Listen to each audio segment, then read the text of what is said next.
Muy buenas tardes. Bienvenidos al curso de Derecho Tributario Empresarial.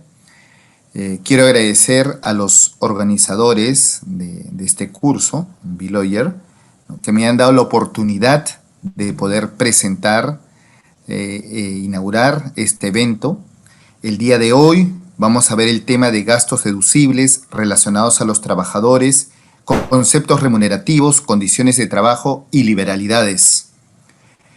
Este tema va a estar a cargo del doctor Martín Mantilla Hidalgo, ¿no? Él es abogado por la Universidad de Lima, máster en tributación y política fiscal por la Universidad de Lima, socio del estudio Gálvez y Dolorier, ha sido jefe de la División Jurídica Administrativa de la Intendencia Nacional Jurídica de la SUNAT. Actualmente es profesor de los cursos de tributación laboral e impuesto a la renta empresarial de la Escuela de Posgrado de la Universidad de San y profesor de la Maestría de Derecho Tributario y Fiscalidad Internacional de la Universidad San Martín de Porres. Voy a darle el uso de la palabra al doctor Martín Mantilla Hidalgo, no sin antes agradecerle profundamente en nombre de los organizadores de este curso, a quienes también agradezco por haberme dado la oportunidad de presentarlo a usted, y le cedo la palabra al doctor Martín Mantilla. Muchas gracias por su participación. Muchas gracias, doctor Mejía. Quiero agradecer a B-Lawyer por la oportunidad. Es un tremendo gusto para mí compartir lo poco que sé con jóvenes emprendedores en el mundo legal, que vienen haciendo bien las cosas por lo que veo. Estoy muy contento de estar acá. Y bueno, sí, efectivamente, como señalaba el doctor Mejía, el día de hoy vamos a abordar una temática muy interesante en el marco de este curso de Derecho Tributario Empresarial, que tiene que ver con la deducción de gastos en que incurren los empleadores, los empresarios, cuando contratan trabajadores, ¿no? Dependiendo de la importancia y la cantidad de personal que una empresa maneja en el devenir de sus actividades, dependiendo obviamente del giro de su actividad, que puede ser muy importante. De hecho, la carga laboral, la carga de remuneraciones, es un componente muy fuerte dentro de las finanzas de la empresa. Entonces, un buen empresario que busca optimizar sus gastos y los recursos que insume, tiene que tener mucho cuidado de que el destino, que estas erogaciones termine correctamente. Y desde el punto de vista tributario, un fin correcto de estas erogaciones es la adecuada y aceptada deducción de los gastos en materia laboral. Voy a, por favor, compartir mi pantalla para poder poner la presentación que hoy les quiero presentar.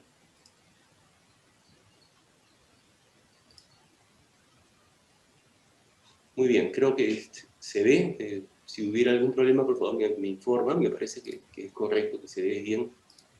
Muy bien. Entiendo que todos pueden ver la presentación. Vamos a comenzar. Los trabajadores. De hecho, cuando uno requiere personas para llevar a cabo sus actividades empresariales, puede contratarlas de distintas formas. Puede contratar vía locación de servicios, puede contratar vía contratos de trabajo.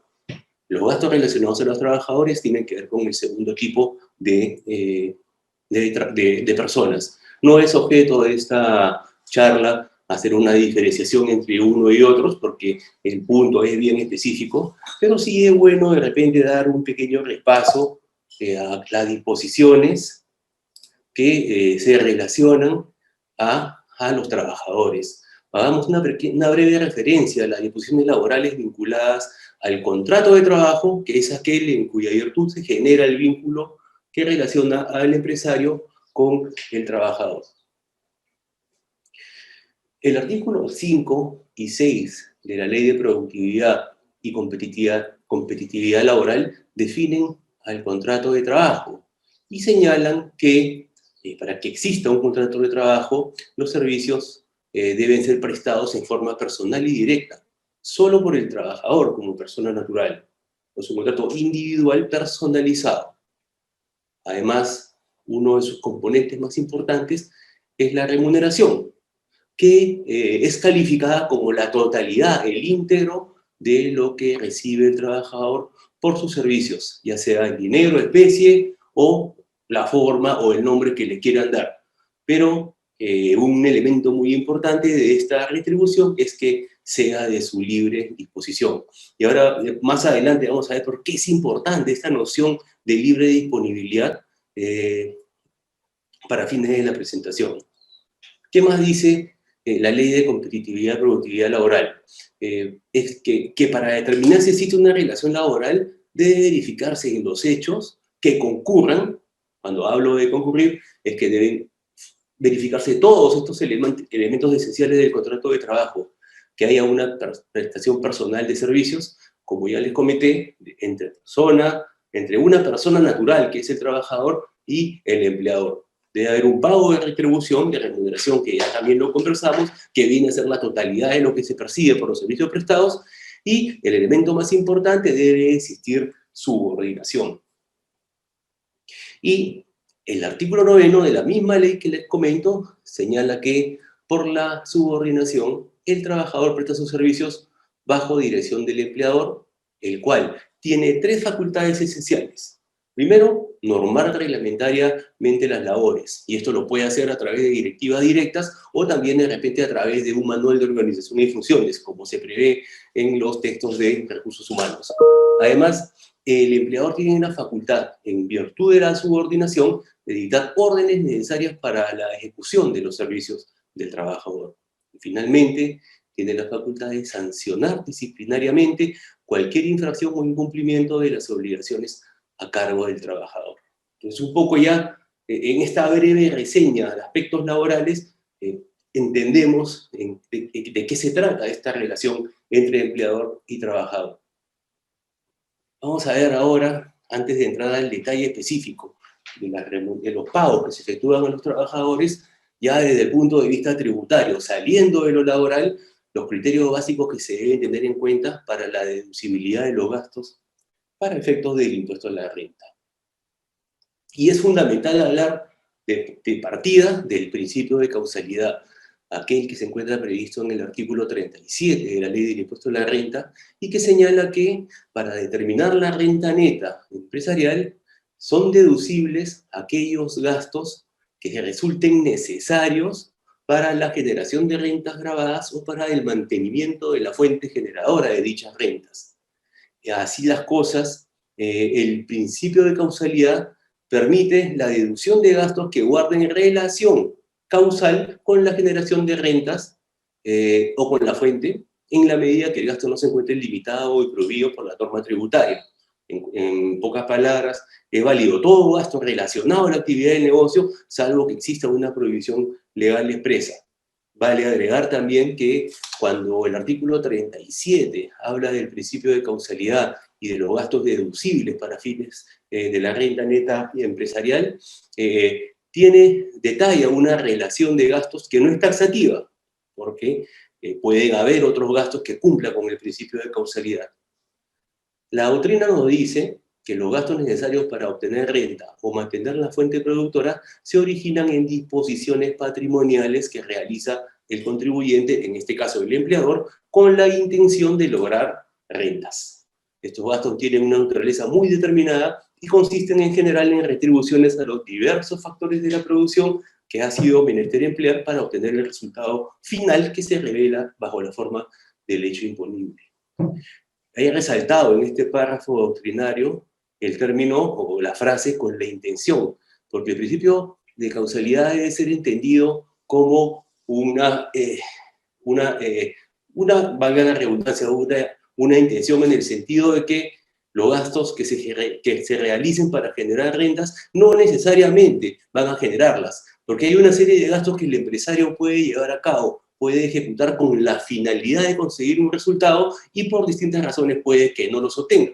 Y eso no veda, no limita la posibilidad de deducir un gasto en la medida que, como les repito, el principio de causalidad tiene que ver con la intención que se tuvo al momento de efectuar la erogación. Siguiendo con el principio de causalidad, veamos. debemos señalar que en la legislación del impuesto a la renta peruana, el criterio de causalidad tiene un aspecto amplio, es analizado de manera amplia y no restrictiva, ya que permite una posibilidad muy amplia de gastos deducibles, salvo que la propia ley establezca restrinja la interpretación. Eso sucede, por ejemplo, con los gastos de viaje y con los gastos por utilización de vehículos para actividades de administración y representación, en cuyos incisos del artículo 37 la norma señala claramente gastos que resulten indispensables. Entonces ahí la noción de causalidad se restringe y no es tan abierta. En el último párrafo del artículo 37 de la Ley de Impuesto a la Renta, hay 3 criterios que se deben tener en cuenta y que conforman, que le dan un poco el contenido del principio de causalidad, debiendo señalar que esos no son los únicos criterios, porque la norma señala que podrán haber otros. Pero en general, la norma se refiere al principio de normalidad, que tiene que ver con lo lógico, lo normal que debe ser el gasto en relación a las actividades del negocio. Por ejemplo, si yo tengo un taller mecánico, mis gastos normales serán la compra de repuestos, la compra de aceite, el pago de gas y de ese tipo de gastos que son normales por la actividad que realiza. Además, el gasto debe ser proporcional o razonable. Eso tiene que ver con el volumen, el monto del gasto en relación a los ingresos de la empresa. Si la empresa tiene muchos ingresos, entonces se puede dar el lujo de realizar gastos ingentes para el desarrollo de sus actividades. Pero si por ahí ejecuta gastos que son extremadamente altos y sus ingresos no le dan un sentido razonable al desembolso, puede haber una observación porque se puede cuestionar el principio de causalidad. Y finalmente, el principio de generalidad, que es el principio que se utiliza y muy importante en el caso de los desembolsos que se efectúan en favor de los trabajadores. Vamos a ver cuál es el contenido de este principio de generalidad. El Tribunal Fiscal señala que la generalidad de los gastos debe verificarse en función al beneficio obtenido por funcionarios de rango o condición similar. Esto quiere decir que el principio de generalidad no debe ser entendido como que las erogaciones se entreguen a todos los trabajadores de la empresa. Eso no es así. La generalidad tiene que ver con que se trate de la misma manera a todos los trabajadores que tengan una condición, una característica, un nivel similar. En buena cuenta, como lo dice el Tribunal Fiscal, bien podría ocurrir que, dadas las características de un puesto, el beneficio que se entregue al trabajador corresponda solo a una persona sin que ello implique que se haya incumplido el requisito de la generalidad. Un caso, por ejemplo, puede ser que una empresa haya decidido, una empresa que realiza operaciones solamente en la ciudad de Lima, haya decidido expandirse a las provincias, y dentro de su política de incentivos se establece que los gerentes generales de las unidades concentradas de la empresa ubicadas en provincias tendrán una retribución especial, una gratificación extraordinaria o un bono especial por ubicación, ¿no? Y puede ser que al comienzo de las actividades a la empresa no le dé la caja más que para poner una sucursal, con lo cual, en ese caso, objetivamente, solamente habrá una persona que cumpla las condiciones de la política para recibir el beneficio sin que ello suponga que se incumpla el principio de generalidad. Y eso es así porque en la medida que vaya creciendo el negocio y se vayan estableciendo más sucursales, cada gerente general de las entidades concentradas tendrá derecho al bono. Es un patrón, una política que se aplica de manera general. A eso se refiere. Entonces, las bonificaciones especiales no entregadas a los trabajadores en función de características similares de cargo, puesto o rango que desempeñan, sino a aquellos que laboran en diversas áreas de la empresa, no son deducibles por cuanto no generan el principio de generalidad. Y se ve en la práctica con mucha frecuencia que hay empresas que a fin de año, por ejemplo, efectúan la entrega de bonos especiales a los trabajadores que mejor le caen al gerente general, por poner un ejemplo. Y esos trabajadores pueden estar ubicados en distintas áreas de la empresa sin que exista un criterio de uniformidad de característica común entre ellos. Entonces, en función a las preferencias del gerente general, decide entregar bonos indistintamente a distintas personas ubicadas en distintos lugares de la empresa sin ningún criterio de vinculación, y eso es un reparo fijo, ¿no? La SUNAT, cuando fiscaliza rentas empresariales, siempre va a haber las gratificaciones extraordinarias entregadas a los trabajadores y siempre solicita que se acredite el cumplimiento del criterio de generalidad. Si la retribución y la gratificación ha sido entregada a mansalva a cualquier trabajador a gusto del gerente general, ese es un reparo fijo que generará una cotación sujeta al pago del impuesto de la renta con la tasa del 29.5%. Entonces, un problemón. Hay que evitar que sucedan ese tipo de cosas. En la misma línea, en la resolución del Tribunal Fiscal que tienen a la vista, se señala que los gastos al personal generados que no se encuentren dentro de un grupo homogéneo no cumplen el criterio de generalidad y son en realidad actos de liberalidad no deducibles. Y los actos de liberalidad son entendidos como actos voluntarios, gestos de buena voluntad del empleador para determinadas personas que no resultan deducibles para fines del impuesto a la renta, pues no se vinculan a las actividades que estos trabajadores realizan para la empresa. No hay una motivación vinculada en el vínculo laboral. En resumen, vamos resumiendo todas las primeras ideas centrales de esta primera inmersión a las características principales de los gastos para que sean deducibles. Los gastos deducibles son aquellos no necesariamente indispensables, ya lo dije, criterio amplio, criterio del principio de causalidad, pero sí necesarios y causales. Tiene que haber un nexo entre el gasto y las actividades del negocio. Como les dije, una intención de generar mayores ingresos.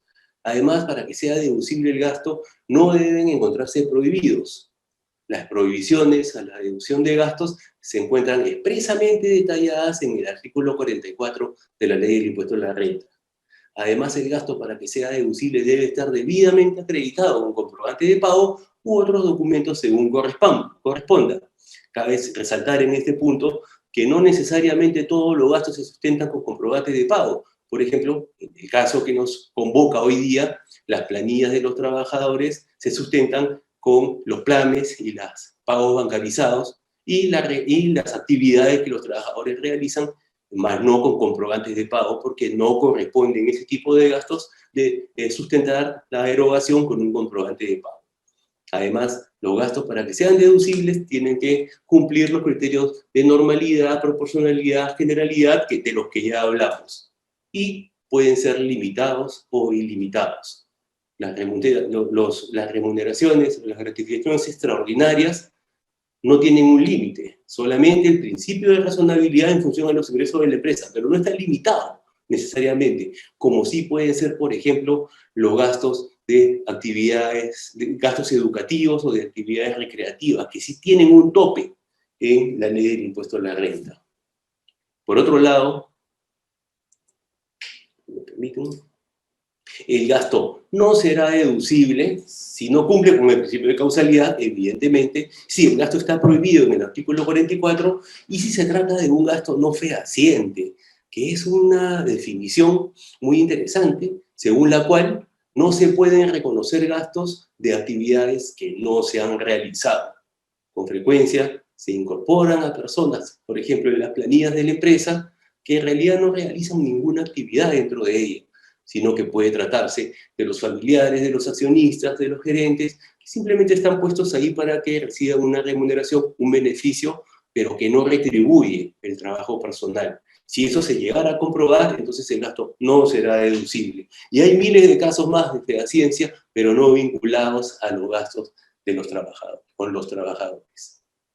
Entonces, si yo no deduzco suficiente y correctamente los gastos o los desembolsos que efectúo a los trabajadores, puedo tener dos problemas principales. En primer lugar, puedo perjudicar al trabajador, porque, por ejemplo, una condición de trabajo se puede convertir en parte de su remuneración al no estar debidamente sustentado. Eso supone que se debe gravar el valor de mercado de esa condición de trabajo como si fuera renta del trabajador.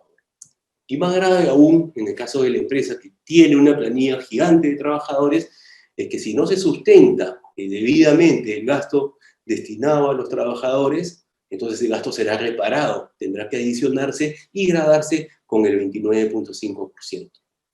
Dicho todo esto, ahora vamos al grano. Veamos qué nos dice la ley del impuesto a la renta en relación a las erogaciones, a las entregas que califican como rentas de quinta categoría.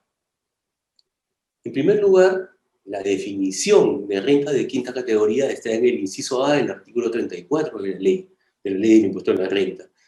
Y dice que son rentas de quinta categoría las obtenidas por el trabajo personal, definición de carácter laboral, prestado en relación de dependencia, incluidos cargos públicos, selectivos o no, como, por ejemplo, sueldos, salarios, asignaciones, emolumentos, primas, dietas, gratificaciones, bonificaciones, aguinaldos, etcétera, etcétera, toda retribución por servicios personales. Y si ustedes ven en esta definición grande, se incluye tanto los sueldos y salarios regulares como las gratificaciones que pueden ser ordinarias y extraordinarias. Más adelante vamos a ver por qué es importante diferenciar unas de otras.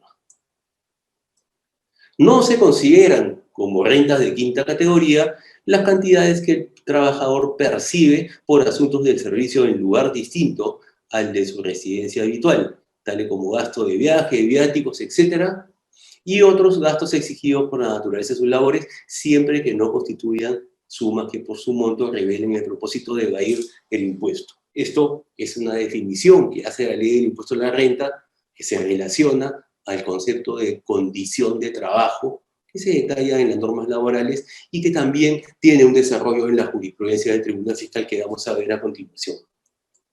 Entonces, resumiendo, son quinta de categoría todas las retribuciones que se entregan al trabajador a cambio de sus servicios. Y no son quinta categoría, sino condiciones de trabajo, todos los desembolsos o entregas de bienes que se hacen a favor del trabajador, que no son de su libre disposición y que son necesarios para el desempeño de sus actividades. Vamos a ver qué nos dice la SUNAT en el informe 67 de 2011. Para determinar el impuesto a la renta proveniente de las rentas de trabajo, se debe considerar la totalidad de los ingresos percibidos en un ejercicio gravable por el trabajador, por los servicios personales que presta en relación de dependencia, sin importar la denominación de dichos ingresos. Y esta es una definición que se extrae de la propia ley y que, como ustedes van a poder ver, es una definición mucho más amplia de lo que es considerado remuneración para fines laborales, porque, por ejemplo, para fines laborales no son remuneración las gratificaciones extraordinarias, las bonificaciones por cumpleaños, por nacimiento de hijos, las canastas navideñas, la participación de los trabajadores en las utilidades. No obstante, todo eso sí es considerado renta de quinta categoría. Entonces ahí hay un tratamiento impositivo diferente, porque aquello que sea renta para fines tributarios y no sea remuneración computable para fines laborales, si bien estará grabado con el impuesto a la renta de quinta categoría, no estará sujeto a los aportes laborales, por ejemplo, la ONP y el salud. ¿Okay? Hay una diferencia importante a tener en cuenta. Vamos a comenzar con las gratificaciones y aguinaldos, que pueden ser de dos tipos. Las gratificaciones ordinarias por fiestas patrias y fiestas navideñas, y las gratificaciones extraordinarias por todo concepto que tengan su origen en la relación laboral.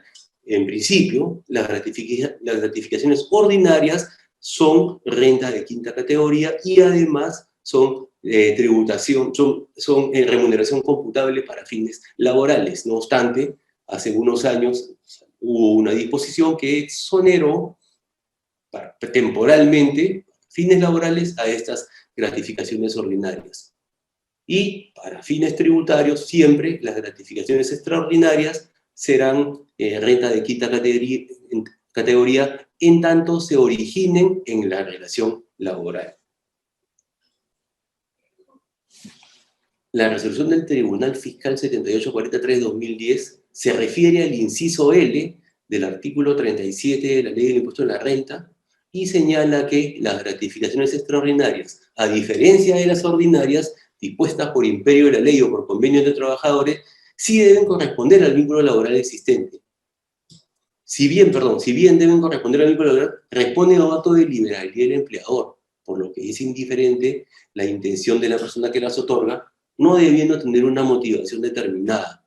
Es particular el tratamiento que se le da a las gratificaciones extraordinarias, porque en principio, si son una liberalidad del empleador, podrían considerarse que no son causales. No obstante, ya la jurisprudencia y la propia ley le da un tratamiento particular a esos actos de liberalidad, en el inciso doble del artículo 37, que permite su deducibilidad para fines tributarios. Es una RTF similar a la que le comenté más arriba. Yo creo que podemos avanzar. Esto también es un criterio similar, ¿no? Lo que dice esta resolución del Tribunal Fiscal es que cuando el inciso L del artículo 37 le da un tratamiento a la deducibilidad de estas gratificaciones, solamente se refiere a las extraordinarias. En buena cuenta, cuando el inciso L del artículo 37 dice que son deducibles para la determinación de la renta neta de tercera categoría, las gratificaciones extraordinarias se refiere solamente a aquellas que tienen dicho carácter, mas no así a la remuneración regular y a las gratificaciones ordinarias. Esas per se son deducibles y no deben cumplir, por ejemplo, el criterio de generalidad al que está sometido este inciso L. También son rentas de quinta categoría los obsequios a trabajadores. La definición de renta de quinta dice, ¿no? Pues toda retribución que se otorgue a los trabajadores en virtud del vínculo laboral en dinero o en especie. Y en ese sentido, el valor de mercado de los obsequios entregados a los trabajadores, incluyendo el IGB, califican como gratificado, como remuneración en especie grabada con el impuesto a la renta de quinta categoría. ¿Por qué? Porque el empleador se le entrega al trabajador en virtud del vínculo laboral existente. No hay más explicación. También son rentas de quinta categoría las prestaciones alimentarias otorgadas al amparo de la ley 28051, los famosos vales de alimentos, que le permiten a un trabajador canjear el vale, que es un instrumento representativo de una suma de dinero en cualquier centro de expendio de productos y tener acceso a los mismos. Si bien, de acuerdo a esta ley especial, estas entregas no se encuentran sujetas a cargas laborales, sí son rentas de la quinta categoría. También son rentas de quinta categoría, fíjense, los gastos de representación. Como nosotros sabemos, los gastos de representación son aquellas sumas que el empleador entrega al trabajador para que represente a la empresa afuera de sus instalaciones o presente una imagen de la empresa a personas importantes que podrían ser influyentes para sus negocios. En teoría, pareciéramos estar hablando de una condición de trabajo, porque no es que sea de mi libre disponibilidad. Yo voy para atender a un cliente, para atender a un proveedor, y en consecuencia no se trataría de una entrega que es de mi libre disponibilidad. Sin embargo, la ley considera que cuando los gastos de representación no están sustentados en comprobantes de pago, son remuneración. ¿Y eso por qué? Son remuneración del trabajador que las recibe. ¿Eso por qué? Porque no está sustentando el uso que le has dado a esos gastos de representación. Entonces hay que tener mucho cuidado cuando se entregan gastos de representación. La contrapartida del gasto debe ser el comprobante donde se sustenta en los consumos realizados o las adquisiciones efectuadas.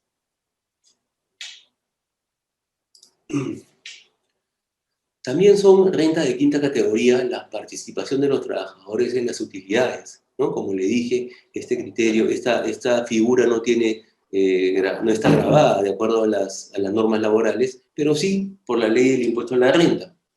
La participación de los trabajadores en las utilidades está reconocida si se regula en el decreto legislativo número 677, ¿no? Son aquellas sumas que determina el empleador como utilidad final antes del impuesto a la renta, y por el decreto legislativo, dependiendo del giro de la empresa, la ley exige que se distribuya a todos los trabajadores de la compañía hasta un porcentaje de esa utilidad, ¿no? Dependiendo del giro, puede ser de 8 o 5%, según lo que establece esta norma especial.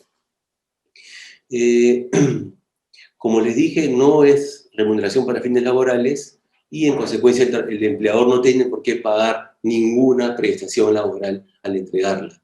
No obstante, como curiosidad les comento que en fiscalizaciones laborales que han sido practicadas por la SUNAFIL, el fiscalizador ha interpretado que si el empleador le entrega a sus trabajadores una suma mayor al porcentaje que se establece en el decreto legislativo por concepto de participación de utilidades, el exceso de ese porcentaje sí es remuneración y pretende gravarlos con los aportes laborales, ¿no?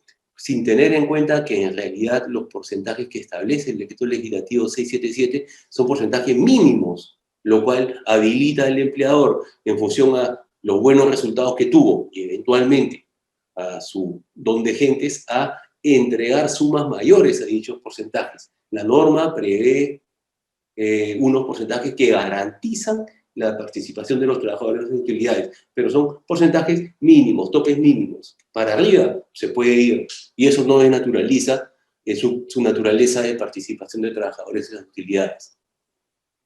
Recientemente la SUNAT, en un informe, el 032-2020, ha establecido que esa participación adicional, o sea, que va por encima del porcentaje mínimo establecido por el decreto legislativo, constituye, mejor dicho, se considera devengada como gasto en el ejercicio que corresponde a las utilidades. Si dice que se considera devengada como gasto, quiere decir que la reconoce como una participación de utilidad, ¿no? Entonces, hace unos años, la SUNAT también cuestionaba esas participaciones adicionales y pretendía darles el tratamiento de remuneración o acto de liberalidad. Peor aún, como acto de liberalidad de plano, esa diferencia, ese exceso otorgado de gasto no deducible. Con este informe la SUNAT está ratificando que sí se pueden entregar sumas por concepto de participación de utilidades mayores a los porcentajes mínimos establecidos en el decreto legislativo. Otros supuestos de renta de quinta, por ejemplo, los ingresos obtenidos por el trabajo prestado de forma independiente, por ejemplo, amparados en un contrato de locación de servicio, pero en cuya ejecución concurren los siguientes elementos.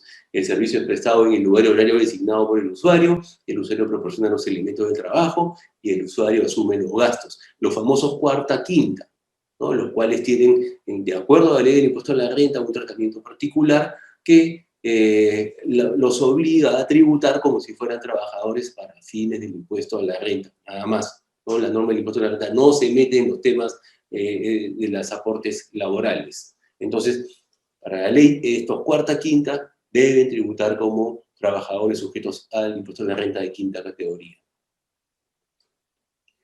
También son rentas de quinta los ingresos obtenidos por la prestación de servicios considerados dentro de la cuarta categoría por una persona que mantiene en paralelo una relación de dependencia, un contrato de trabajo con el usuario, ¿no? Entonces, es el caso de Martín Mantilla, que trabaja para la empresa XYZ y que a su vez pretende prestarle servicios independientes a través de un contrato de locación de servicios a esa misma empresa.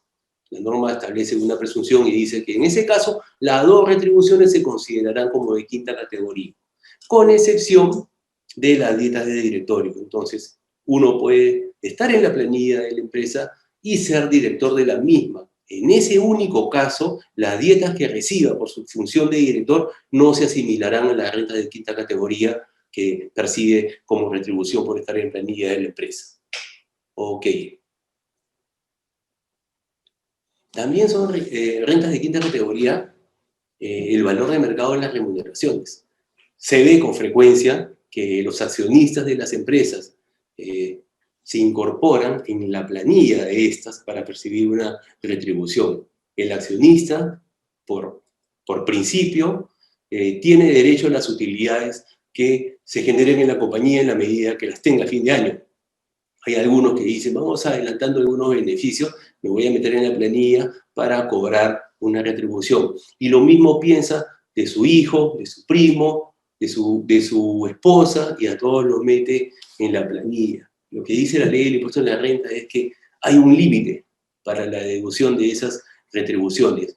Y ese límite está relacionado al trabajador referente, que viene a ser aquel trabajador que no está vinculado ni por vínculos de consanguinidad, de afinidad con el accionista, y que realiza funciones, entonces, similares al accionista o a sus familiares. La ley utiliza una serie de fórmulas razonables para decir que este accionista que realiza una función similar a este trabajador referente no puede ganar más que él, hacen lo mismo. Entonces, si gana más que el trabajador referente, que es su par, por decirlo de alguna forma, el exceso que cobre no es deducible como renta de quinta categoría. Pone un tope.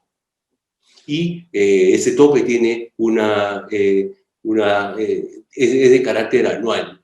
Entonces, en el caso de accionistas o familiares que están en la planilla de la empresa, tendrán un límite para deducción de los gastos por concepto de remuneraciones pagados a estos, que se determina en función a lo que gana el trabajador referente.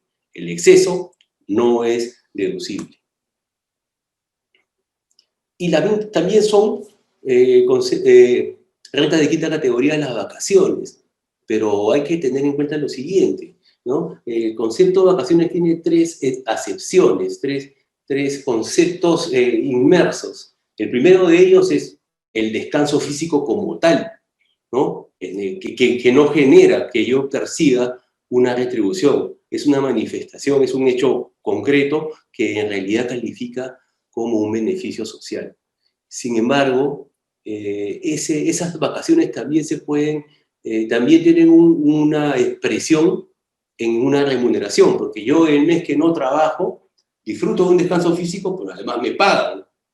Entonces, si me pagan, eso es una retribución por los servicios que surgen en función del vínculo laboral existente y constituye renta de quinta categoría. Lo mismo pasa con la gratificación vacacional, que es un pago adicional que algunos empleadores efectúan en el mes de las vacaciones del trabajador para que éste pueda tener más acceso a ingresos que le permitan realizar actividades de recreo, de recreación o descanso, ¿no? Todo lo que represente entregas de suma de dinero al trabajador, entonces constituirá renta de quinta categoría, más no el descanso físico, que como les dije, es un beneficio social. Así lo prevé esta resolución del Tribunal Fiscal, que tiene carácter de jurisprudencia de observancia obligatoria. Entonces, la remuneración y la gratificación vacacional tendrán la naturaleza de remuneración, ya sea que se le entienda como remuneración diferida por pagarse, como contraprestación por el trabajo realizado, o como remuneración inmediata por pagarse como consecuencia de la subsistencia de la relación laboral, a pesar de que existe un descanso físico inmerso. Muy bien, creo que hemos barrido la mayoría de conceptos que constituyen rentas de quinta categoría, de acuerdo a la ley del impuesto a la renta. Como ustedes ven, es un abanico bastante amplio de erogaciones por las que el contribuyente, que es el trabajador, debe pagar a través de la retención que le efectúa su empleador. Pero también hay otros conceptos que se entregan al trabajador en virtud del vínculo laboral existente o con motivo del cese, ¿no? Y que por las características propias que tienen y por decisión del legislador se consideran como ingresos inafectos. ¿Y eso qué quiere decir? Que cuando el empleador los pague, no deberá retener suma alguna por concepto de impuesto a la renta. Buena cuenta, el trabajador recibirá el 100% del concepto que le comparto a continuación. Por ejemplo, tenemos a las indemnizaciones laborales. Las indemnizaciones laborales son conceptos, evidentemente, a favor de los trabajadores, son conceptos que están inafectos a la ley, al impuesto a la renta. Y está previsto esto en el artículo 18, inciso A, de la ley.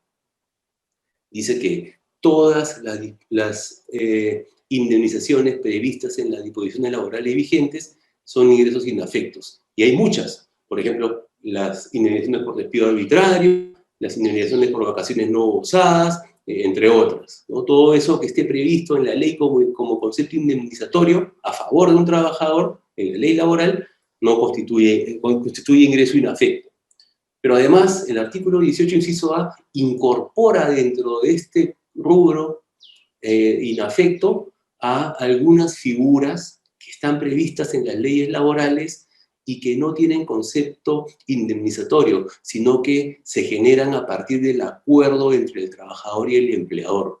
Poquito más adelante vamos a detallarlas, pero en buena cuenta se trata de entregas que se efectúan al cese del trabajador, en un caso para la constitución de una pequeña empresa y en otro son entregas que se efectúan por acuerdo sindical o con todos los trabajadores de manera independiente para facilitar la salida del trabajador de la empresa. Acuerdo, un apretón de manos para asegurar que la salida sea ordenada y no traiga consecuencias posteriores.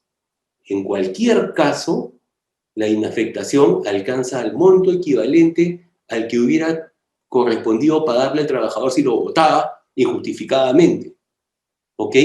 Entonces, si yo tengo 2 años trabajando para una compañía y llego a un acuerdo con el empleador para cesar a cambio de una entrega destinada a la constitución de una pequeña empresa, y resulta que esa entrega son 5 sueldos de los que recibía, al estar 2 años solamente tengo derecho a recibir hasta 3 como indemnización por despido arbitrario.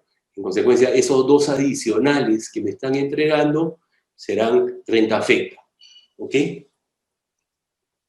Dentro del rubro de inafectaciones, entonces, están las laborales comunes. Por ejemplo, el oficio de SUNAT señala lo siguiente: el pago voluntario que efectúe el empleador a sus trabajadores a título de gracia por ocasión del cese no está comprendido en la inafectación de la ley CTS, dado que no constituye una indemnización prevista en la normatividad laboral. Acá hay un error, me van a disculpar, en realidad no es la ley del CTS, sino la ley del impuesto a la renta. Entonces, si es una entrega graciosa, una suma graciosa, un acto de liberalidad del empleador que no se respalda en ningún articulado de la ley laboral que la califique como indemnización, entonces esa entrega es un acto de liberalidad que no está inafecto, deberá retenerse en la renta de quinta categoría y no es deducible del impuesto a la renta, dado su carácter de acto de liberalidad, ¿no? Más aún, pues sí, probablemente tampoco cumple el principio de generalidad. En este otro informe, por el contrario, se dice que la indemnización a favor de los trabajadores que no disfruten del descanso vacacional entre el año siguiente a aquel en que adquirieron el derecho es un ingreso inafecto al impuesto a la renta. Esa indemnización sí está prevista en la legislación laboral aplicable. ¿Ok?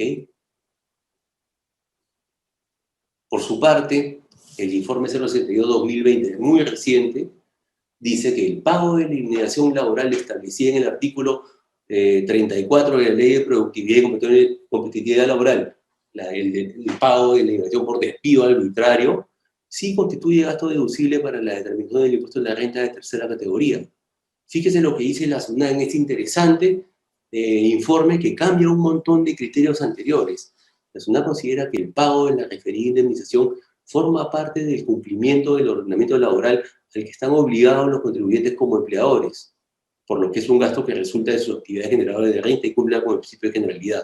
En buena cuenta, lo que dice la SUNAT es que si el empleador al firmar el contrato de trabajo se somete a las consecuencias previstas en la ley laboral, entonces si despide injustificadamente a un trabajador, tiene que efectuar el pago, evidentemente, pero ese pago, al estar previsto y ser una consecuencia del contrato, resulta deducible y cumple el principio de causalidad.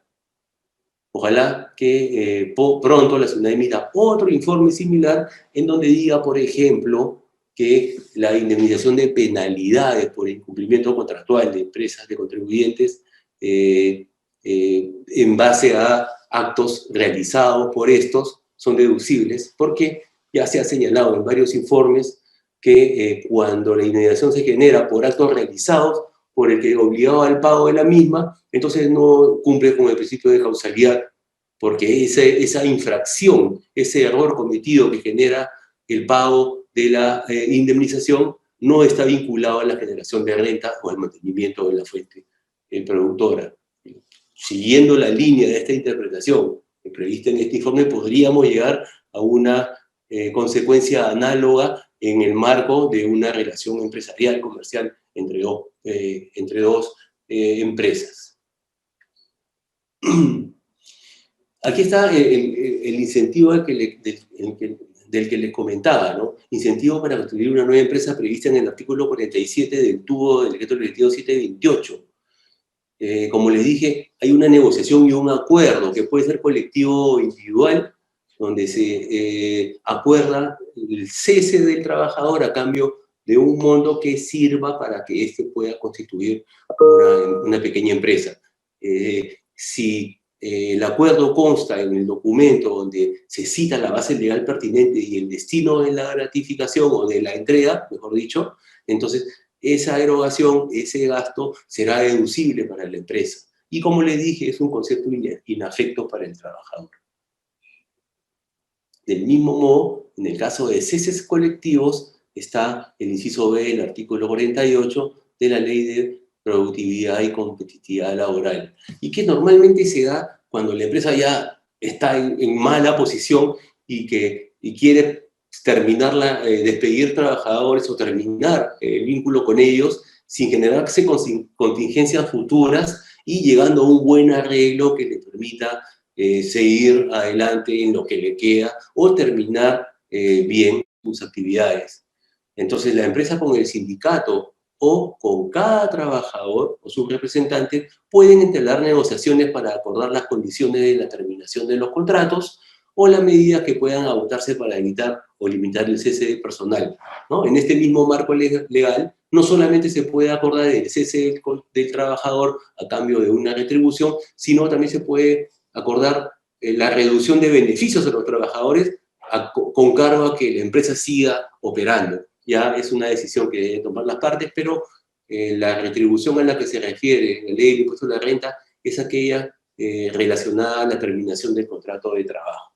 Esa será un gasto deducible y no constituirá remuneración gravada con el impuesto a la renta. Esta resolución del Tribunal Fiscal un poco explica por qué, a pesar de ser un acuerdo entre trabajador y empleador, es un gasto deducible, ¿no? Es, en el mismo sentido, este otro criterio establece que el gasto del incentivo es deducible, ya que la ley contempla la posibilidad de deducir los aguinaldos, bonificaciones, entre otros, en función del vínculo laboral existente y con motivo del cese. Entonces, porque se preguntaban, oye, pero si ya está terminando la relación laboral, ¿por qué le voy a permitir la deducción del gasto si el pata ya se va? El trabajador ya no va a trabajar para mí, entonces lo que yo le dé no va a coadyuvar a la generación de nuevos ingresos para la empresa, ¿no? Lo que dice la ley es que admite la posibilidad de que en virtud del vínculo laboral se deduzcan gastos relacionados a la entrega de sumas de dinero a los trabajadores con motivo del cese, siempre y cuando se respeten los principios que hemos venido hablando. Muy importante en este caso el de generalidad, porque, por ejemplo, el empleador puede decidir terminar el vínculo laboral con distintos trabajadores, pero si solamente a uno o dos de ellos le entrega este beneficio y a los demás simplemente los despide, liquidándolos sus beneficios sociales sin ninguna ventaja, entonces se podría afirmar que se está vulnerando el principio de generalidad, y en ese sentido el gasto sería observado y reparado, no considerándolo deducible. Para acreditar siempre dentro de los pagos por cese, algunas ideas importantes que se deben tener en cuenta para el empresario: cómo me protejo, cómo me blindo de cara a una fiscalización, cómo lo demuestro la deducibilidad del gasto al auditor. En primer lugar, se tiene que acreditar el principio de generalidad, que como ya lo hablamos, es importantísimo. ¿Y cómo se demuestra?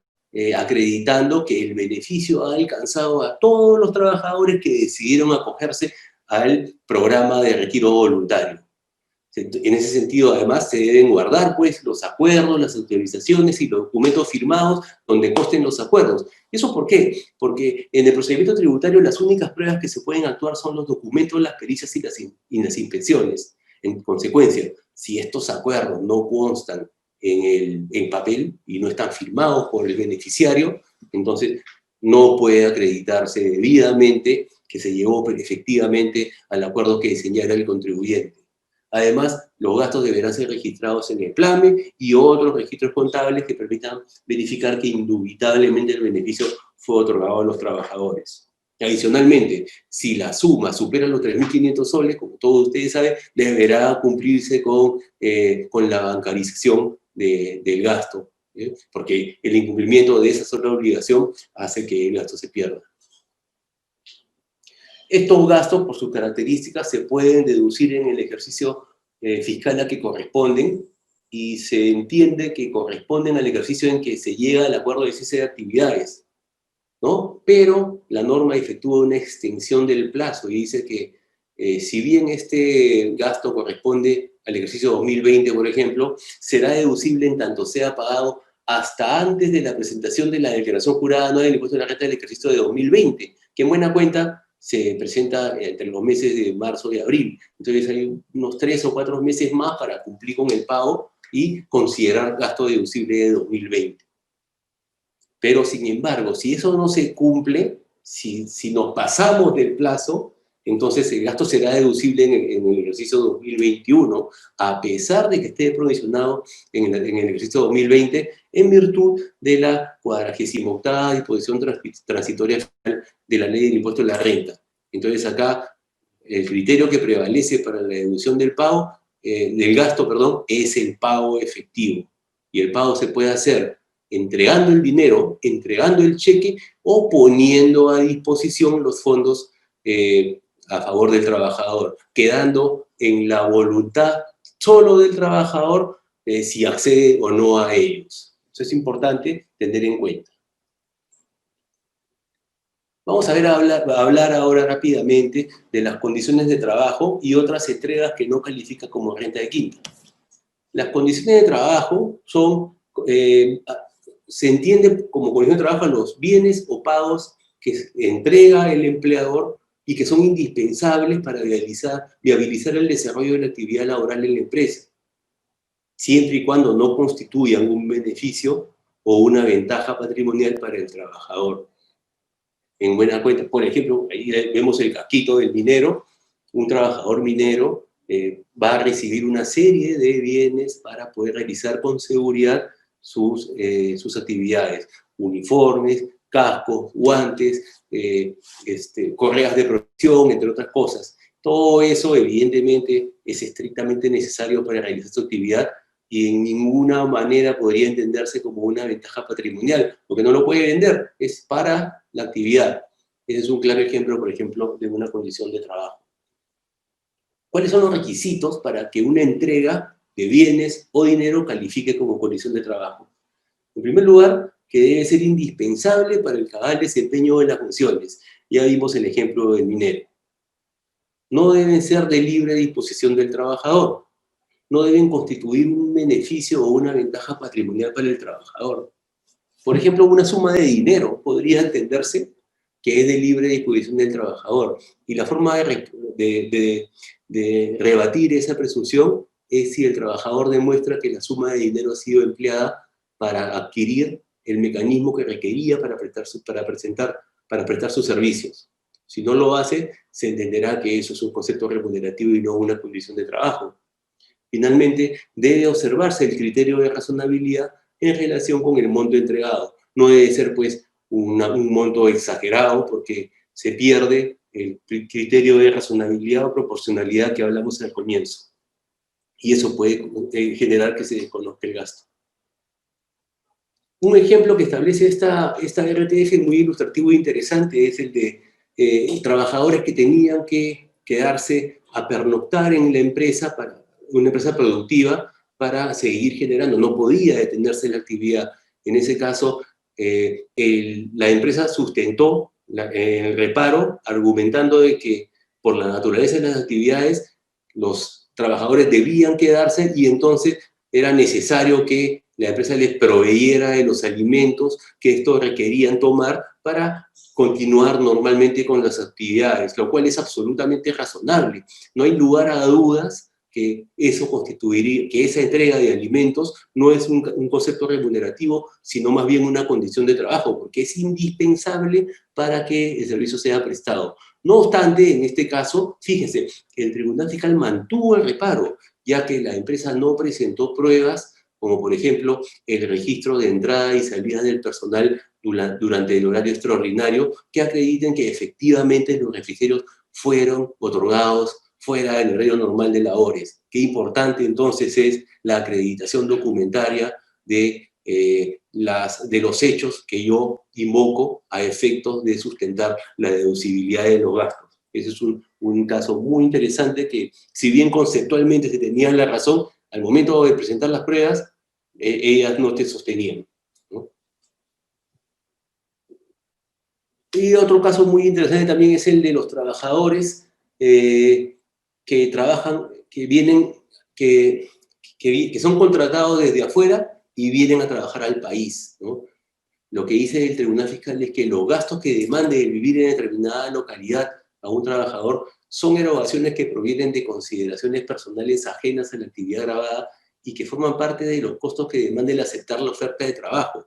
En buena cuenta, lo que dice el Tribunal Fiscal es, si a mí me hacen una propuesta de trabajo para irme a trabajar a un lugar distinto al que vivo, a otro país, por ejemplo, al momento de negociar mi retribución, yo debo tener en cuenta todos los gastos y sobrecostos en los que voy a tener que incurrir para instalarme y vivir en ese otro lugar. Y sin duda alguna, todos esos conceptos serán considerados como parte de la retribución, porque de todas maneras van a significar para mí un beneficio patrimonial. Entonces, en virtud de ese planteamiento, de ese razonamiento, el hecho que el empleador asume el pago de estos conceptos, vivienda, alimentación, que son de carácter personal, representan para este último un beneficio patrimonial que proviene de la relación laboral y por lo tanto debe calificar como contraprestación de servicios prestados y estar grabado con el impuesto de la renta. En este caso, se planteó una condición de trabajo que en realidad no lo era, y en consecuencia se perdió el reparo y se ganó el reparo. La SUNAT lo ganó y el contribuyente tuvo que pagar el impuesto que debió retener por el valor de mercado de esas entregas. A nivel laboral, sin embargo, en una reciente casación que fue publicada, si no me equivoco, en el 2019, la Corte Suprema ha señalado que la asignación por vivienda otorgada al trabajador extranjero es una condición de trabajo, no solo por su naturaleza incondicionada, sino también por tratarse de una forma de compensación que se otorga a aquellos trabajadores extranjeros para facilitar el cumplimiento de su labor. Cuando habla de compensación, entonces me entra la duda. No obstante, la verdad que como operador tributario no me preocupa el planteamiento porque es de un proceso laboral. Y además, si hablan de compensación, ya sabemos que la definición de renta de quinta categoría es mucho más amplia que la definición de remuneración computable para fines laborales, ¿no? Pero acá se ve que hay una disquisición de conceptos entre las decisiones de carácter tributario y las decisiones jurisdiccionales en materia laboral. Interesante, se podría incluso escribir un artículo sobre el tema. Tampoco son remuneración, renta de quinta categoría, los gastos de viaje, que son sumas que el empleador entrega al trabajador que va a viajar para que cubra los gastos que supongan la salida de la ciudad y que tiene que ser, no constituyan sumas que por su monto revelen el propósito de evadir el impuesto. Tenemos, entre otros, los pasajes aéreos y los viáticos que incluyen alojamiento, alimentación y movilidad, los cuales deberán ser sustentados con los respectivos comprobantes de pago.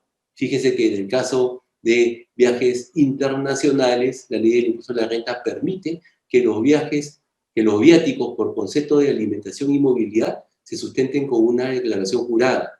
Lo que no sucede en el caso de los viajes al interior del país, donde en todos los casos exigen que para que se deduzca el gasto de viaje, para que se sustente el gasto de viaje, el trabajador que viaja debe obtener comprobantes de pago en todos los casos, lo cual es un tratamiento, me parece, inequitativo y que genera serios problemas a la hora de sustentar el gasto, porque te vas a una provincia en la que solamente hay mototaxis, ¿cómo sustentas la movilidad?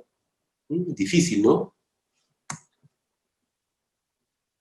También hay gastos que no son quinta categoría, algunos gastos que se asumen al contratar a un trabajador no domiciliado. Fíjense qué interesante, el inciso C del artículo 20 del reglamento de la ley del impuesto a la renta dice que no son renta de quinta categoría para el trabajador que viene desde afuera contratado. Primero, los pasajes al inicio y finalización del contrato de trabajo. O sea, y no solamente los pasajes de él, sino también de su cónyuge e hijos, ¿no? Lo que me cuesta traerlo y después devolverlo a su país no es remuneración para él y es deducible para la empresa. También cumplen o tienen la misma consecuencia la alimentación y el hospedaje durante los primeros 3 meses de residencia en el país. También el transporte e internación de equipaje y menaje de casa, los pasajes al país de origen por vacaciones devengadas cada año, y el transporte y salida del equipaje y menaje de casa, ¿no? Interesante, en este caso, todos son beneficios que percibe el trabajador extranjero por venir a trabajar en el Perú, pero por disposición expresa de la ley se les considera que no tienen carácter remunerativo y que sí son gastos deducibles para la empresa. La ley exige que en estos casos exista un contrato de trabajo aprobado por la autoridad competente donde conste que se asumirán todos esos gastos. Tampoco hay remuneración, tampoco hay renta de quinta las empresas que hace el empleador a sus trabajadores por concepto de movilidad local, para desplazarse dentro de la jurisdicción, dentro del territorio donde realiza sus acciones, para las funciones propias de la tarea que se le encomienda. Hay dos formas de deducir la movilidad local. Una es a través de la famosa planilla de movilidad, que permite deducir hasta un 4% de la remuneración mínima vital al día por trabajador. ¿Ok? Se tiene que indicar en la planilla el nombre del trabajador, el puesto que ocupa y la actividad que va a realizar y de dónde a dónde se desplaza, ¿no? Para entregarle ese monto. Una planilla llenada de esa forma durante un mes permite a la empresa sustentar todos esos gastos de movilidad local y deducirlos para fines tributarios, sin que constituyan renta de quinta categoría para el trabajador que lo recibe. Y la otra forma es a través de comprobante de pago de servicio de taxi, ¿no? Esas formas, eso sí, son excluyentes una de la otra. Entonces, un mismo trabajador en un mismo día no puede utilizar los dos mecanismos para sustentar gastos, solamente se aceptará uno de ellos. Y también hay gastos y contribuciones que realiza el empleador a favor de los trabajadores por concepto de gastos recreativos, gastos de salud, gastos de enfermedad, gastos educativos y gastos culturales. Vamos a avanzar rápidamente con cada uno de ellos.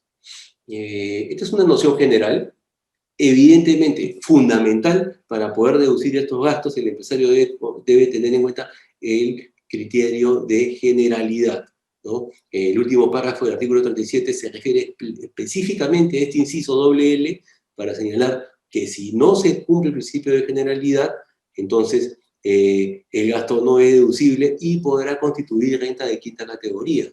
Por ejemplo, miren en esta RTF, en el último párrafo señala: constituye renta gravable de quinta categoría los alimentos brindados al personal si se acredita que no se cumplen los requisitos de generalidad y obligatoriedad contractual. En el caso de gastos de salud, estos pueden comprender gastos de atenciones médicas, compra de medicinas para botiquín e instalaciones de un centro de salud en la oficina. Imagínense lo que viene sucediendo el día de hoy con las empresas a raíz de la pandemia del COVID. Estos gastos de salud se han sobredimensionado de una manera increíble porque es la única manera de que los trabajadores puedan ir seguros a trabajar y que la empresa misma pueda seguir operando, ¿no? Entonces, la característica, como le digo, de estos gastos es que serán deducibles para la empresa y no constituirán renta de quinta categoría para el trabajador beneficiado. Pero como todo hay que demostrarlo, entonces, a fin de acreditarlo, es necesario poder, el empleador tenga a mano las recetas médicas, la lista de trabajadores atendidos o beneficiados, los certificados médicos emitidos, entre otros. Eventualmente ahora se agregará a eso las pruebas moleculares o las pruebas rápidas realizadas, y bastará un reporte periodístico para que dentro de 5 años el auditor pueda darse cuenta, si es muy joven, que en el año 2020 el Perú se cayó a pedazos a raíz de una pandemia, ¿no? Todos estos gastos deben ser sustentados. En el caso de gastos de salud de trabajadores, se da, la jurisprudencia ha marcado una situación en la que, estando afuera del país, el trabajador en comisión de servicios sufre un accidente. Y lo que dice el Tribunal Fiscal es que cuando el trabajador requiere atención especializada en el exterior, no accesible en el país, el gasto será deducible siempre que la atención o el evento esté debidamente certificado por el organismo competente del sector salud. Y también, cuando el trabajador estando en el extranjero requiera atención médica en el exterior, ese gasto también será deducible. En este caso particular, ni siquiera se requerirá que se cumpla el principio de generalidad, porque son eventos que están fuera del control del trabajador y eventualmente de la empresa. Gastos por enfermedades de trabajadores, estos comprenden gastos por atenciones médicas y medicamentos. Se pueden incluir en este caso a los hijos menores de 18 años y aquellos que tengan alguna discapacidad, ¿no? Salvo que medie convenio colectivo. Si medie un convenio colectivo, todos los familiares podrían verse beneficiados con estos gastos por enfermedad de trabajadores, según establece la resolución del Tribunal Fiscal que tienen a la vista, 1090/2008. Y sí son aceptados en la medida que las condiciones de trabajo pongan en riesgo la salud de la familia, ¿no? Imagínense llevar a toda tu familia a trabajar a una mina en la olla, ¿no? El hecho mismo de trasladarse hasta ahí y permanecer viviendo ahí es un riesgo per se. Entonces, esos gastos no pueden ser observados por la autoridad fiscal. Y la acreditación siguen las recetas y los certificados médicos. Los gastos educativos, un rubro muy importante. La empresa puede invertir en la educación de sus trabajadores y generar que esas erogaciones sean deducibles del impuesto a la renta y no generen renta de quinta para el trabajador. Y tiene que pero siempre y cuando se trate de cursos relacionados directa o indirectamente con las labores que desempeña el trabajador beneficiario. Lo que está detrás de la noción de gasto de educación es incrementar las competencias laborales para coadyuvar a la mejora de la competitividad de la empresa, su empleabilidad y productividad. El decreto legislativo 1120 incluyó una excepción al criterio de generalidad en el caso de gastos educativos, señalando que no se requerirá generalidad cuando el gasto educativo responda a una necesidad concreta del empleador que repercute en la generación de renta o el mantenimiento de la fuente. Evidentemente, eso debe ser acreditado y estará en manos del empleador que ejecutó la inversión demostrar que esa capacitación es tan especial en ese único trabajador, repercutió de manera sustancial en la empresa. En el caso de las maestrías, donde siempre ha habido debate, la exposición de motivos del decreto legislativo 1120 señala que los gastos de capacitación entre los que se encuentran las maestrías califican como una condición de trabajo en la medida que se trate de gastos que son necesarios para el cabal desempeño de la labor o con ocasión de sus funciones y no son de libre disponibilidad. Así, para efectos tributarios, la maestría podrán calificar como condición de trabajo siempre que se demuestre que el desembolso ha sido indispensable para el desempeño de la labor del trabajador. Ya cada empleador deberá encargarse de sustentar debidamente esa circunstancia particular. Gastos educativos, vamos avanzando, ya el tiempo está avanzado, vamos a tratar de pasar rápidamente algunos temas que ya simplemente se pueden después complementar. Gastos recreativos también están dentro del rubro de gastos a favor de trabajadores. Comprenden comidas, festejos, eventos de cualquier tipo distracciones orientadas a los trabajadores, gastos orientados a la formación de un ambiente propicio para la productividad del personal. Eso es lo que está detrás del carácter deducible de estos gastos. Solamente es aplicable a los trabajadores en planilla y tiene un límite equivalente al 0.5 de los ingresos netos del ejercicio con un límite de 40 UITs. Más de eso, no se puede deducir gastos por concepto de gastos recreativos. ¿Cómo se acredita esto? Con los comprobantes de pago que acrediten, por ejemplo, en el caso de una fiesta por año nuevo, por fin de año, los comprobantes de pago que acrediten el alquiler del local, la compra del buffet, la compra del mobiliario, el alquiler del mobiliario, el DJ, etcétera, etcétera. También son válidos los documentos de la organización, las invitaciones de los trabajadores y la difusión interna que se hizo del evento, fotografías y videos del evento y la lista de asistentes al mismo. Lo que dice el Tribunal Fiscal es que, por ejemplo, en estos gastos recreativos a favor de los trabajadores, por el Día del Trabajo y por otro tipo de fiestas conmemorativas, son importantes, ya que existe un consenso en que tales actividades contribuyen a la formación de un ambiente propicio para la productividad del personal. Bajo esa línea de argumento se considera que el gasto cumple con el principio de causalidad. Y gastos culturales que incluyen gastos que puede desembolsar el empleador a favor de los trabajadores por entradas a eventos que califiquen como actividades culturales de acuerdo a lo que establezca el Instituto Nacional de Cultura. Vamos avanzando. El exceso de valor de remuneraciones, como les comenté, el exceso, el que supere este valor, no es renta de quinta categoría, ¿no? Tampoco, y es un gasto, mejor dicho, no es una renta de quinta categoría, ¿no? Ahorita estamos viendo qué entregas a favor de los trabajadores no son renta de quinta. El exceso no es una renta, pero tiene otras consecuencias más gravosas. El exceso de valor de mercado en las remuneraciones que se abonan a los accionistas y sus familiares no son gasto deducible para la empresa, se pierde el gasto, no son renta de quinta categoría para el trabajador y se consideran dividendos en cabeza del beneficiario. ¿Ok? Entonces generan una carga impositiva distinta. Bueno, y con eso doy por terminado esta rápida revisión de los conceptos relacionados a las entregas que se efectúan, que las empresas efectúan a favor de sus trabajadores, cuáles son las consecuencias tributarias en uno o otro caso, qué criterios hay que considerar que son importantes para diferenciar el tratamiento de uno y otro, cómo cubrir probatoriamente una condición de trabajo a efectos que no se considere remuneración, y otros elementos adicionales que he podido compartir en esta reunión, la cual termino muy contento y agradecido. Agradezco mucho la atención de todos. Muchísimas gracias. Muchas gracias, estimado autor. Gracias por estar presente el día de hoy con nosotros en BeLawyer, dando inicio al curso de Derecho Tributario Empresarial.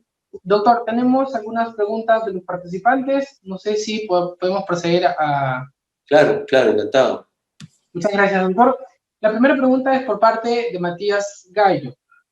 Matías nos pregunta lo siguiente: ¿las gratificaciones o remuneraciones deben de estar liquidadas con su monto expreso? Si son liquidables como el 30% de algún monto, pero figura en el contrato laboral, ¿también son deducibles? Si figura en el contrato, acá hay un punto de partida muy importante, que es que, según me indica en la consulta, figuran en el contrato de trabajo, ¿no? Y si figura en el contrato de trabajo es una obligación del empleador. Entonces, si en ese contrato se establece la metodología para el cálculo de la gratificación y constituye una obligación del empleador de acuerdo a la relación contractual que ha establecido con el trabajador, sin lugar a dudas será un gasto deducible. Muchas gracias, doctor. La siguiente pregunta nos llega por parte de Fernanda Chirinos e indica lo siguiente. Buenas tardes, doctor. Entonces, ¿los bonos recibidos por los trabajadores del sector salud son considerados como una renta de quinta categoría? Sí, toda bonificación que se relaciona, que está relacionado o que se origina en la relación laboral, califica como renta de quinta categoría. Siendo una gratificación extraordinaria, sale del ámbito de aplicación de las cargas laborales, a menos que se entreguen durante 2 ejercicios continuos, en cuyo caso se convierte en remuneración regular. Y hay que tener cuidado con eso, ¿no? Ahora, mi respuesta está, digamos que depende estrictamente de lo que dice la ley del impuesto a la renta. Si existiera algún dispositivo legal que establezca una retribución extraordinaria y que en el mismo dispositivo se incorpore la consecuencia de que no esté grabada con el impuesto a la renta, entonces la ley manda, ¿no? Pero siguiendo los parámetros y los criterios básicos de la ley del impuesto a la renta, toda retribución extraordinaria o de cualquier tipo, en dinero o en especies, que provenga de la relación laboral, constituye renta de quinta categoría y en consecuencia el empleador está obligado a retener el impuesto correspondiente, entregando el neto al trabajador. Muchas gracias, doctor. También gracias a nuestra compañera Fernanda, quien nos ha realizado la pregunta. Procedemos con la siguiente pregunta por parte de Almo Esquivel, quien realiza la siguiente consulta. Buenas noches, doctor. ¿Siempre se tiene que cumplir el criterio de generalidad en los gastos deducibles a favor de los trabajadores? No siempre. Recordemos que hay algunos gastos que son regulares. La remuneración regular, ¿no? El básico, las gratificaciones ordinarias no requieren de generalidad. O sea, de hecho, yo le pago a todos los trabajadores de mi empresa, pero puede que le pague a uno más que otros, ¿no? Esa diferencia no requiere ser sustentada con el criterio de generalidad porque es parte de las remuneraciones regulares. Pero todo lo que es extraordinario, todo lo que se prevé en el inciso L del artículo 37 como gratificación extraordinaria u otras entregas a favor de los trabajadores, como gastos de educación, gastos de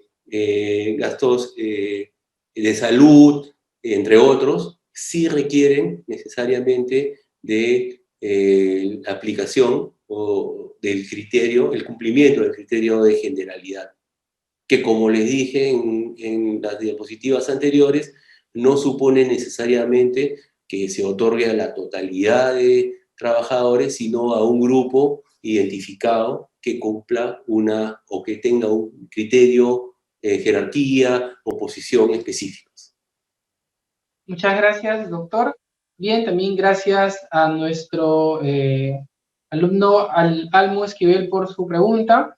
Doctor, tenemos la siguiente pregunta por parte de Alfredo Kichis, quien nos señala lo siguiente. La cantidad que se le da al trabajador en base al artículo 57 de la Ley de Productividad y Competencia Laboral, ¿está afecta a la renta de quinta categoría? Uy, pues el artículo 55, ¿qué cantidad es esa? Soy tributarista, no tengo en la mente todas las disposiciones en materia laboral. Si me ayudas diciendo cuál es el concepto de la cantidad, te absuelvo la consulta encantado. Por supuesto, doctor, vamos a coordinar el interno con Alfredo para que nos precise la pregunta. Vamos con la siguiente pregunta por parte de Carlos Bryan, quien dice, debido a esta pandemia, los trabajadores no laboraron por 5 meses seguidos. Debido a ello, se debió declarar con monto de todos modos por conceptos de SUNAT y de ONP. Esa es la primera pregunta. Ya que la SUNAT ha emitido órdenes de pago por dicho concepto y de dichos meses donde no se trabajó. Ok, entiendo. Claro, se ha dado, entre otras figuras, la de la suspensión perfecta de labores, ¿no? Que supone la suspensión del vínculo laboral sin que suponga ello cesación, pero también se ha acordado en la norma garantizar el acceso de esos trabajadores a los servicios de salud, ¿no? Con lo cual el empleador debería haber seguido pagando esos aportes para que en la medida que da una contingencia, un trabajador deba atenderse en el seguro, no pierda la posibilidad. Lo que sucede es que si tú dejas de aportar dentro de los 6 meses previos a la atención, si bien te atienden, el empleador se va a ver obligado a asumir el subsidio, a restituir el monto que el seguro ha invertido en la atención. Ahora bien, si el empleador dejó de pagar el concepto de salud, evidentemente la SUNAT tiene todo el derecho de emitir órdenes de pago, ¿no? Porque por lo menos los aportes a la salud deben ser el 9% de la remuneración mínima vital, ¿no? Entonces, si se declaró y no se pagó, hay una orden de pago de todas maneras que nos va a perseguir. Muchas gracias, doctor. Vamos con la penúltima pregunta para poder finalizar y también agradecerle el tiempo dispuesto para el día de hoy, doctor, y acompañarnos en Biloyer. La pregunta va por parte de José Julca. Señala, doctor, si una persona trabaja para una empresa, es decir, tiene una relación dependiente, y esta misma empresa solicita los servicios independientes de la persona, es decir, sería un servicio independiente, la renta de este último servicio, ¿de qué categoría sería? Quinta categoría, como les dije en la presentación, si un trabajador que guarda relación de dependencia con una empresa, a su vez obtiene de ella rentas de cuarta categoría, la norma establece una presunción según la cual la totalidad de los ingresos que percibe por la actividad laboral y por la locación de servicios calificarán como renta de quinta categoría. Muchas gracias, doctor. Vamos con la aclaración por parte de Alfredo, quien nos ha hecho la pregunta sobre el artículo 57 de la Ley de Productividad Laboral. Sí. Dice, la cantidad que se da al trabajador en base al artículo 57 y es la cantidad que se da al trabajador y que puede ser compensado con lo que se le dejó de pagar.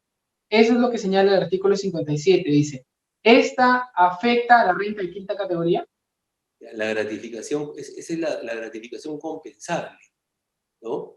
Es una suerte de acuerdo de pago en virtud del cual yo te entrego una suma de dinero y si tú me demandas después, tengo derecho a deducirme esa suma, ¿no? A reducir esa suma de la indemnización que quede obligado a pagar. Ese es un acuerdo convencional y que no está comprendido dentro de las excepciones o dentro de los supuestos inafectos a la ley del impuesto a la renta, así que sí va a estar grabado en el impuesto a la renta, porque no es una indemnización prevista en las normas laborales, ni es un acuerdo, una suma pagada en virtud del acuerdo para constituir una pequeña empresa o en virtud de ceses colectivos, ¿no? Entonces estaría grabado. Muchísimas gracias, estimado doctor Mantilla. Le agradecemos a nombre de todo el equipo de Biloyer. En nombre también del equipo de Biloyer le agradecemos la presencia y las palabras de inauguración por parte del doctor Gustavo Mejía.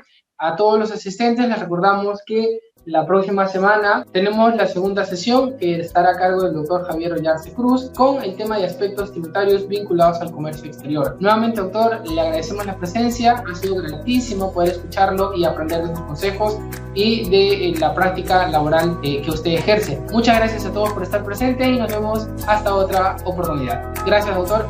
Gracias. Buenas noches. Gracias. Hasta luego, doctor.